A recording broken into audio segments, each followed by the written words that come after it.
Minnesota Senate Property Tax Subcommittee to order. It is Wednesday, April 27th, and we have a quorum present.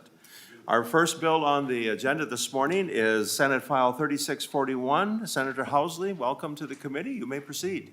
Thank you, Mr. Chair and members. Before you is Senate File 3641. This is our first stop, and I do have an amendment, the A5 amendment. Okay. We have the A5, did you say A5? Amendment in front of us. Senator Jasinski moves the A5 amendment as together with the main bill. And all those in favor of the author's amendment signify by saying aye. Aye. Opposed, same sign. Motion's carried. Amendment is adopted. You may proceed. Thank you, Mr. Chair. This amendment is to get the bill in the shape that I want it, but I'll have Mr. Arneson, since it was drafted up late yesterday, to go over the details of it. Very good. Mr. Arneson. Mr. Chair and members, as Senator Housley indicated, the A5 is kind of a combination of language clarified by a conversation with the department to make the existing text of the bill work, and also some additional language to kind of flesh out how this transition aid might operate. If you like, Mr. Chair, I can kind of describe in concept how the bill works. I think it might be Please proceed. helpful for the members. So, in essence, the bill proposes to provide aid to cities and towns and school districts and other local taxing jurisdictions when that host community sees one of their electric generating units come offline. So it'd be a unit owned by a public utility. They often are a substantial portion of the local tax base. And when those units come offline, they at some point become no longer taxable for the local levies. So the bill, as amended,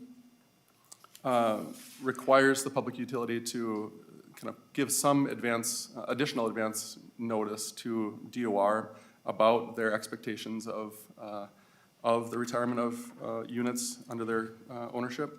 It provides a calculation for a unit transition amount, so the aid would be calculated on a per unit basis. So in the case where a property might have more than one generating unit scheduled to be retired on some phased schedule, the transition aid would be calculated independently for each unit. The total aid for a local taxing jurisdiction equals kind of the sum of these unit level aid amounts. The aid itself is phased out on a relatively long schedule, a 20-year schedule. So in the first year of the aid is approximately equal to the amount of lost revenue from the retirement of that unit for the local taxing jurisdiction. And in each subsequent year, the aid is phased out 5% from the initial amount. So by the end of the 20th year, the aid is zero. There is an aid elimination provision proposed in the A5 amendment that requires that the transition aid be eliminated for a jurisdiction when the total taxable value in that jurisdiction has rebounded to at least 90% of the value that existed before the retirement of the first unit. So in the case where maybe a unit retires and other organic growth elsewhere in the city occurs and the city is kind of the total taxable value in the city increases to at least 90% of the previous amount, the aid would be eliminated for that taxing jurisdiction. The commissioner has some duties to compute the aid amounts, certify the amounts on the same certification and payment schedule as other local government aids. There is a retroactive component in subdivision 7 of the amended bill that makes certain previous electric generating unit retirements eligible to generate transition aid, and that's indicated also on the revenue estimate in front of members. And finally, it establishes an open statutory general fund appropriation to pay the transition aid into the future. That's a summary of the bill as amended, Mr. Chair. Okay. Thank you, Mr. Arneson. Senator Housley. Thank you, Mr. Chair, and thank you, Mr. Arneson. As he said, the power plant, when they retire, it does have a big impact on the district or on the community. And because a power plant is a state-assessed personal property of the utility, when it's retired, it can create immediate impacts on the community and force property tax shifts to other taxpayers. And in my district, City of Oak Park Heights, we house the Allen S. King coal plant, which has provided power to the region for more than 50 years. And the PUC recently approved a plan to retire the King Power Plant roughly a decade earlier than expected. So I have with me today the mayor of the City of Oak Park Heights and one of the council members that would like to testify. Very good. Thank you, Senator. First, we will turn to Mayor Mary Mccomber, Oak Park Heights. Welcome to the committee, Mayor. I believe you're online, and you may please identify yourself for the record, and you may proceed when you're ready. Mr. Chair and members of the committee, my name is Mary Mccomber, and I serve as the mayor of Oak Park Heights. Oak Park Heights is one of the communities that is on the verge of major transition as the result of the retirement of a large investor-owned power plant. And we are working very hard every day to prepare for the impacts that we will be facing coming up pretty quick. As Senator Housley mentioned, we are the host of the Allen S. King plant, a coal-fired plant that we had expected that it would retire in 2040, but has been pushed up to 2028 and caught us by surprise, obviously. Property taxes that are attributable to the power plant make up 35 to 40% of our city's tax base. And the plant also provides high-quality jobs to our area. The committee is aware of the year-to-year shifts and uncertainty that can happen in a community where a significant amount of the local property tax base is made up of the state assessed property. To an even further degree, when a power plant machinery is retired, it can have immediate consequences for our local tax base. As this power plant tax capacity is removed from our local tax base, the consequences are huge.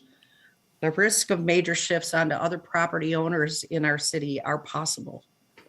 Senate File 3641 is an extremely valuable proposal for support to my city and others as we prepare to confront this unprecedented transition.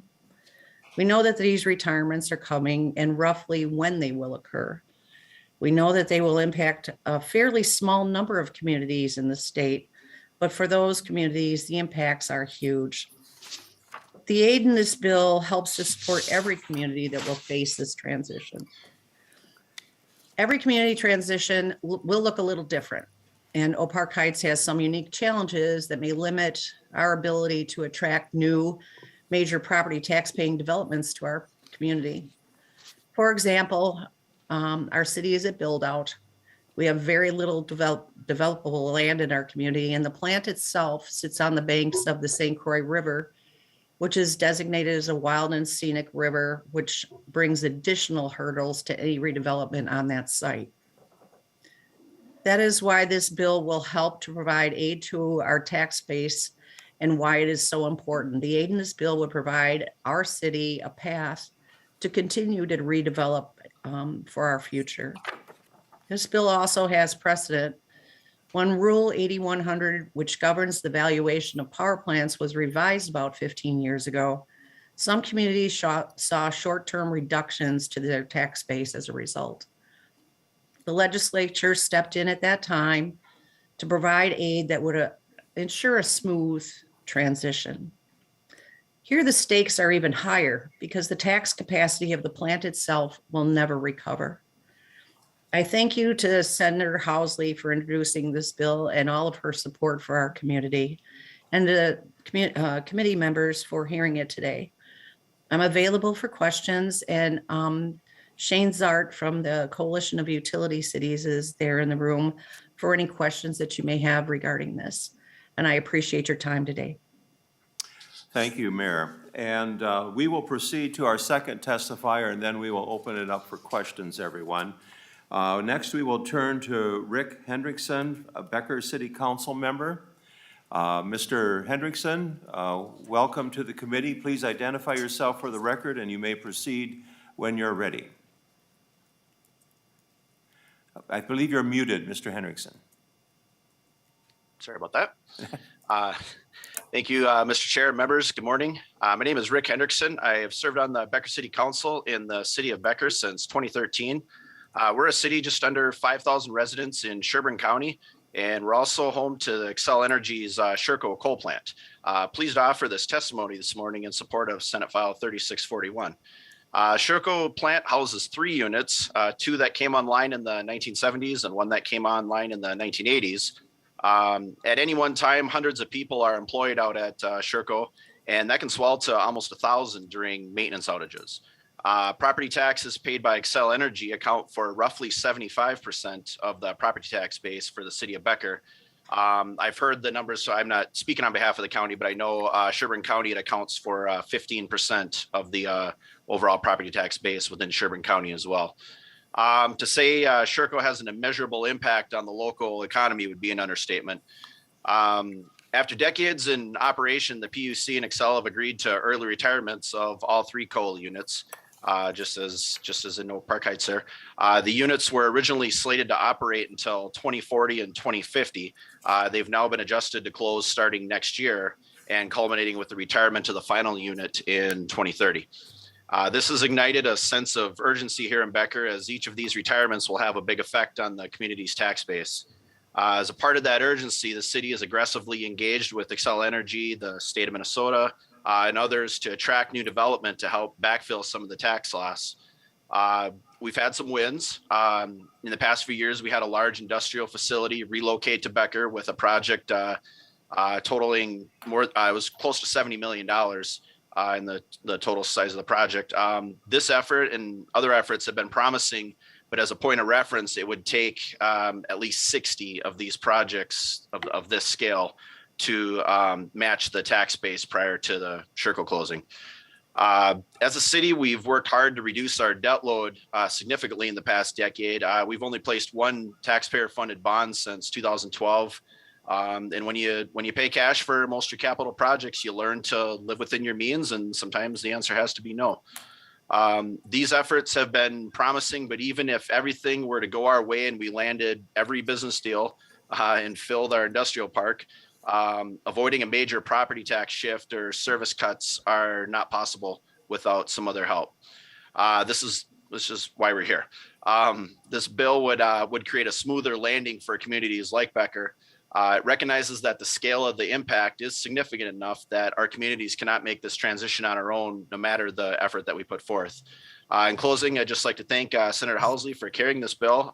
Thank you, the committee, for hearing it this morning. I know you guys and gals have many bills that pry for your attention, and you gave this one a hearing, so thank you very much for that.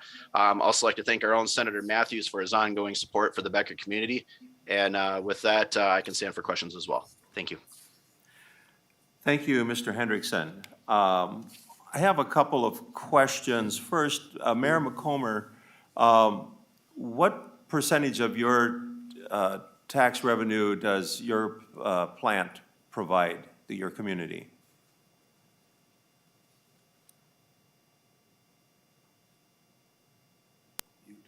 Sorry about that. It bounced back to mute after I hit unmute.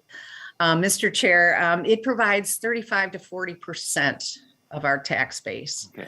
And also, we're one of the higher payers for fiscal disparities and do not receive local government aid, and also city under 5,000. So it's much like Becker. How, and if I might continue, if you, how large a site is the power plant located on? It's 70 acres, but not all of it is developable. Okay.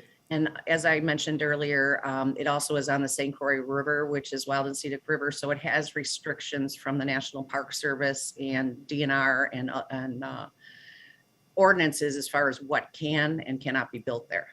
Okay. And approximately how many of the 70+ acres would be able to be developed in the future? Approximately 44. Okay. Very good. If I could just, sorry, Mr. Yeah, Chair. please proceed. Because Xcel is going to continue to keep certain things there, a substation, and access for transmission lines. So some of that is not going to all come back for redevelopment. Very good. Okay. Members, any other questions? Mr. Chair, Senator Jasinski. thanks. So I just, for realistic purposes, I brought up my own power plant in my community. So does it affect all so the school district, the city, the county, the EDA, all those entities? And then how about the state general tax? What happens in that instance? Do we re-subsidize back to ourselves, or how does that work? Mr. Arneson? Mr. Chair and Senator Jasinski, the eligible taxing jurisdiction in the bill text at 1.15 includes county, city, town, or school district, so wouldn't include any special taxing district. But those other jurisdictions would be eligible to receive aid calculated under this bill. With regard to the state general levy, that levy amount is a statutory amount, so the rate necessary to raise that amount is spread on all properties subject to the levy. So if this property or other property subject to the levy were removed from the state tax base, all else equal, the rate would increase on, very slightly on other properties subject to the levy. Thank you. Any other questions? Seeing none, Senator Housley, final comments. Again, Mr. Chair, thank you so much for giving us the opportunity to present our bill. I really appreciate that you got it on the schedule, and thank you, members, for listening. You're most welcome. With that, members, Senate File 3641 as amended will be laid over. Thank you.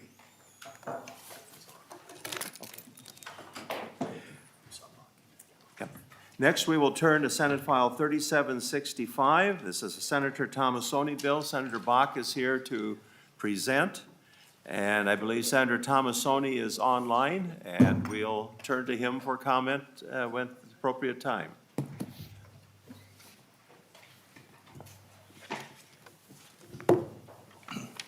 Thank you, Mr. Chairman. It seems like everywhere I go these days, I find myself reminded of things I've been involved in over the years, and I can't help, when we took the bonding committee around, we did go to Oak Park Heights, and I was reminded that back when I chaired this committee a long time ago, the electric utilities had filed an appeal with the Department of Revenue over their valuations. And it was pretty clear after a period of time that the Department of Revenue was going to lose that. So they negotiated some reduced values on all of the electric generating host cities. And what this committee ended up doing and the legislature ended up doing is creating a transition aid program for those cities so that they didn't have this cliff they were going to fall off. And if I remember right, it was like a 5-year transition aid for those cities to help them mitigate the cliff that they were incurring. So, Mr. Chairman, I'd like you to strongly consider helping these host cities because they find themselves in a pretty dire situation with so much of their tax base committed to that. So it was good to meet the mayor over in Oak Park Heights, and Senator Jasinski was there also on that tour. Mr. Chairman, Senator Tomassoni's bill is an issue that I raised in the full committee yesterday, the one of cities' debt limits. And it's the city of Virginia in Senator Tomassoni's district has got this situation. It's an old Iron Range city with a lot of old infrastructure, and their public safety facility is old and in a terrible location. And I know it personally because the building that I worked in for years on First Street North was right across the street from them. And so I'm very familiar with the site, even though it's not in my district. And so the city, acknowledging that, went forward, and they're going to construct a pretty significant new public safety facility on another site. They were successful in getting a significant loan from the USDA, but it puts them in a situation of bumping up against their debt limit. So this bill would exempt those loan payments and bond payments from the debt limit against their market value. So with that, Mr. Chairman, I'm pleased that the mayor of Virginia was willing to make the trip down and kind of put a face on this issue for us. Senator Tomassoni was successful with the help of Senator Senjum a few years ago in securing some money for the city for a new event center, convention center, regional center type thing in the city of Virginia, and it's now up and running. It's pretty from what I've seen in the paper, and I haven't taken a personal tour yet, it looks pretty outstanding. I know there's been a lot of events there already, because I do follow what happens in their city, because the Ranges Daily newspaper is officed in their city. So they've taken on a bunch of debt with this new event center also, so that this mayor, like one I haven't seen in previous years in the city of Virginia, is really, really trying to move the city forward and replace some of that old aging infrastructure that they have. So I want to offer my congratulations to the mayor for his vision of trying to rebuild the city into a more vibrant place on the Iron Range. Very good. Welcome to the committee, Mayor. Please identify yourself for the record, and you may proceed when you're ready. Good morning, Chair Weber and members of the committee. My name is Lawrence Cuffey Jr. I'm the current sitting mayor of the city of Virginia. Please proceed when you're ready. Thank you.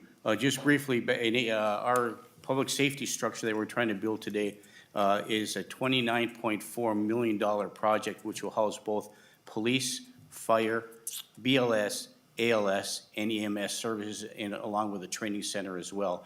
The old facility was built in 1895 and only upgraded twice since then.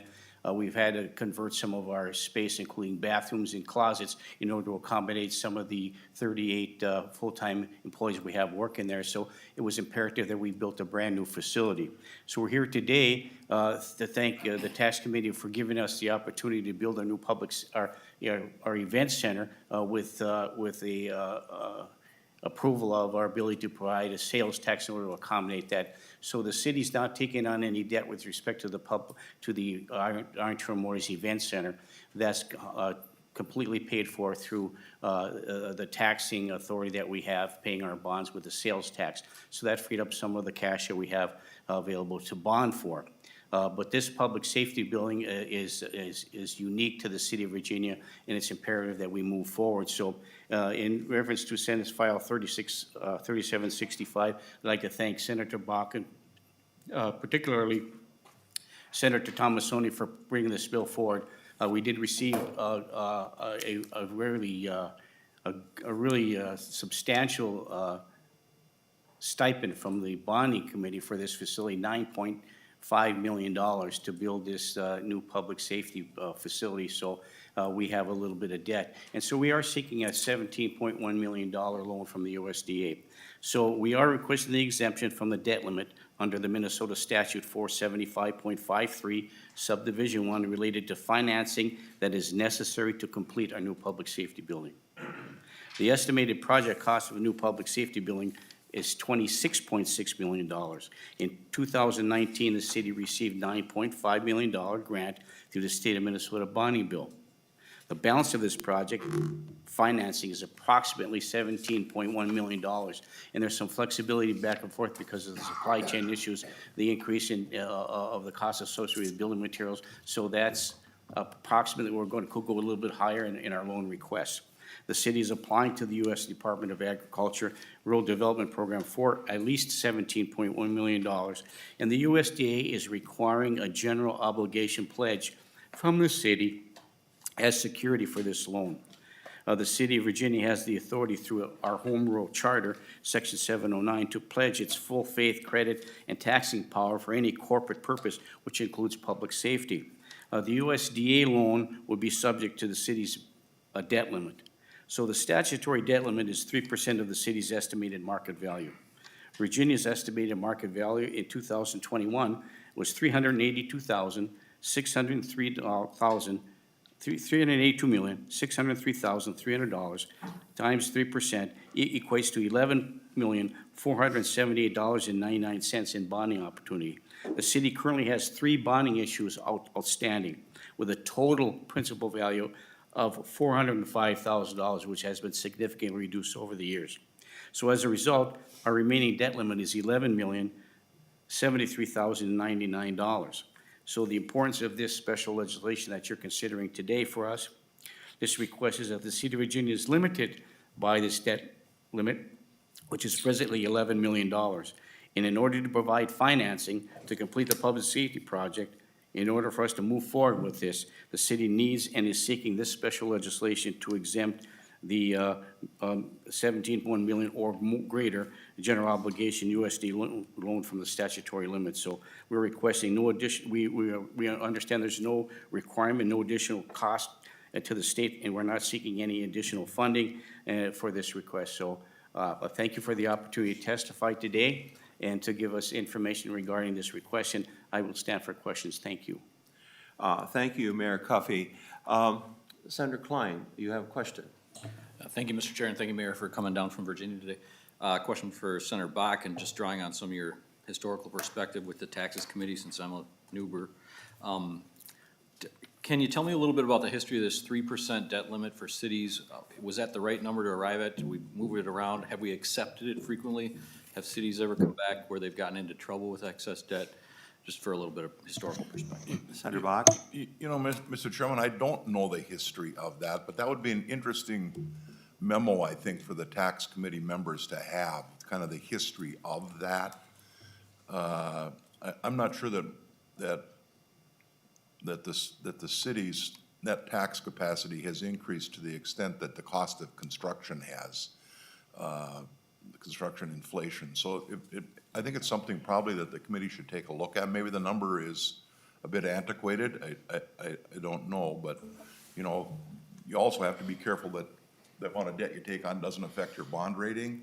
So some of this might be driven by the bond houses out east. You know, the state has kind of a self-imposed debt limit also, and except that it was negotiated with the bond houses back when Governor Plenty was in office, and I believe I was probably chair in here when we did that. And it's a percentage of the state's aggregate personal income. So is what the bond houses we settled on. Used to be a percentage of the state budget prior to that, and then the mechanism was changed to a percent of the state's aggregate personal income, which would allow us to be able to bond, I think, this year for around $3.5 billion and still stay within the debt service, stay within that self-imposed, it's not in statute, it's kind of a self-imposed guideline with the bond houses out east. But so some of our flexibility might be limited to how it could protect impact a city's local bond rating. But it's certainly worth looking at. Thank you. Very good. Council, do you have any information regarding that particular issue? Mr. Chair and members, unfortunately, the reviser's site appears to be offline, so I'm not able to do a quick review of the statute to see if it's been updated over time.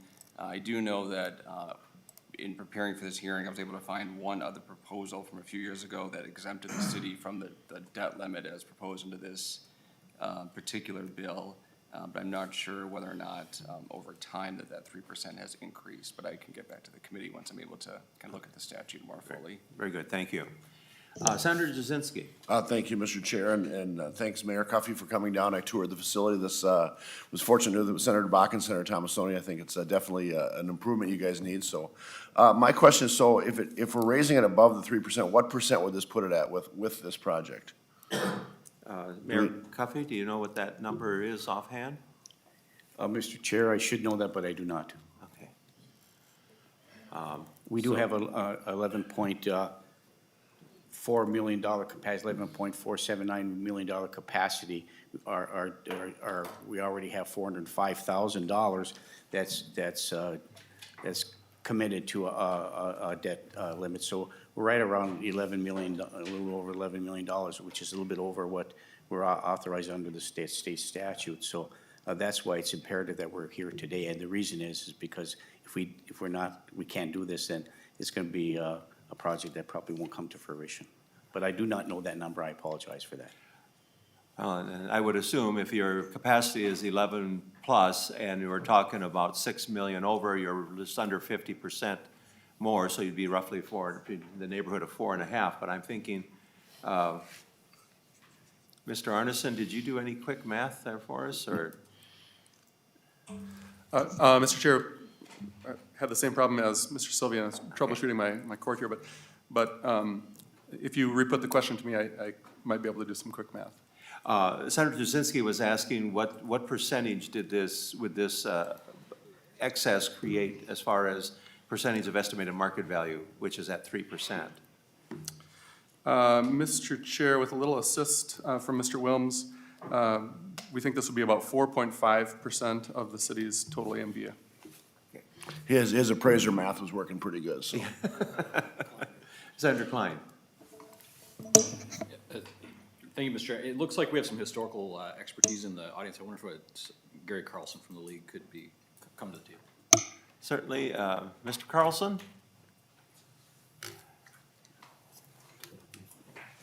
Please identify yourself for the record, and you may proceed. Thank you, Mr. Chair. My name is Gary Carlson. I'm with the League of Minnesota Cities. The net debt limit was last changed, I recall, in 2008, and I believe it was in a tax bill that was authored by the person immediately to my left. So it was increased from 2% to 3% that year. I think that was a technical correction bill. It wasn't really a true omnibus tax bill, if I recall. It was you and Sherilyn Chesky. But that was the last time it was adjusted. Before that, I don't recall if it was any other number. Cities of the first class do have a 2% limit, but they can exceed that with a charter up to 3 1/3%, I believe, is how that works. School districts, I think, are at 15% of their net tax capacity. Okay, very good. Thank you, Mr. Carlson. Mr. Chairman, I have no idea how many things I have had my fingers on over the years, but this is not one I remember. I assume you didn't keep a diary as I well. must have thought it was a good idea, Mr. Chairman, or I probably wouldn't have done it. Very good. Quick question, Senator Bach. I was there, of course, at the tax committee meeting yesterday when you asked the questions. Have you received the answers you needed for that, or? I have not. Okay. Not yet. Okay. But I think we're gonna have a conversation in the full tax committee on that subject. So Okay. that's what Senator Nelson had expressed. But, Mr. Chairman, I don't know if we have Senator Tomassoni online or not, but if we do, we'd certainly like to hear from him. We do. Senator Tomassoni, would you like to make a comment? Mr. Chair and committee members, thank you for hearing this bill for the city of Virginia. Thanks to Senator Buck for presenting. The bill is a simple request to allow Virginia to fully finance their public safety building. I hope the committee can get behind this request, as the public safety building is badly needed, and the sooner it is completed, the sooner the people of the service territory can feel safer. Thank you, Mr. Chair and committee members, and thank you to my testifier, Mayor Cuffey. Thank you, Senator Tomassoni. Senator Jasinski. Yeah, just one last thing is I was on the tour and I was amazed, maybe the other members don't know, about how big of a service area this public safety building serves. Mayor, if you want to comment, I mean, it's huge. I mean, can you just comment on how big of an area this public service center serves? Well, thank you, Senator Kaczynski and the chair, and members of the committee. Our ambulance service, which is a full-time ambulance, is about 640 square miles of service in that regard. And also with all the we have the only ladder truck in the area, so in our agreements with the mining companies as well as the other communities, it extends to that far as well. So we do have a very good joint powers agreement with the other communities, but we are the only, other than him being a full-time, full-service entity. So it's about 640 square miles, sir. Very good. Any other questions, members? Mr. Chairman, the ambulance service that the city of Virginia provides is really, really critical to range communities because it's a full-time ambulance service. And it's very, very common for that ambulance to travel 50 miles to another community to make a transfer, because a lot of the small communities only have one ambulance and they operate on volunteers and they can't leave their community unserviced. So the full-time ambulance service in Virginia is critically important to all the communities in a commutable distance from it. So this is a pretty important facility. And let me just say, Mr. Chairman, we don't get a tax bill every year, and we may not get one this year. I don't know. It's not something we have to do. But let me just suggest to, and I don't know if I'll be on the conference committee or not, but Mr. Chairman, you certainly will be. If the conversations start to fall apart, I just would encourage everybody to kind of pick up the pieces at the end. There are some little things that everybody agrees we should do, and I think this likely is going to be one of them. there'll be a lot of things in a tax bill that are important to communities like this. So if we can't reach an overall agreement with the House and the governor what our overall omnibus tax bill should be, let me just suggest that let's identify the pieces that are really, really important to communities that don't have a cost to the state and make sure that we get those over the finish line, because we certainly wouldn't want projects like this to not be able to proceed because the legislature and the governor couldn't reach an agreement on a much larger encompassing bill. So just my thoughts as we get towards a conference committee. Thank you, Senator Bach. And any other final comments? If not, Senate File 3765 will be laid over for possible inclusion. Thank you. Thank you, Mr. Chairman. Yeah, thank you, Mr. Chair, members of the committee. Members, I just want to give you a bit of an idea of our expected timetable going forward. I'm working with staff on a property tax report. What I anticipate, I visited with Chair Nelson yesterday. We're hoping to post a copy of a property tax report on Sunday. We would have a meeting of the Property Tax Subcommittee Monday morning at 9 o'clock for presentation. And Chair Nelson has given us the Tax Committee spot of Tuesday morning for markup. And then she would take over our normal Wednesday morning slot, and Thursday for her normal Tax Committee meetings. Anyway, that's the anticipated timetable if everything stays on track.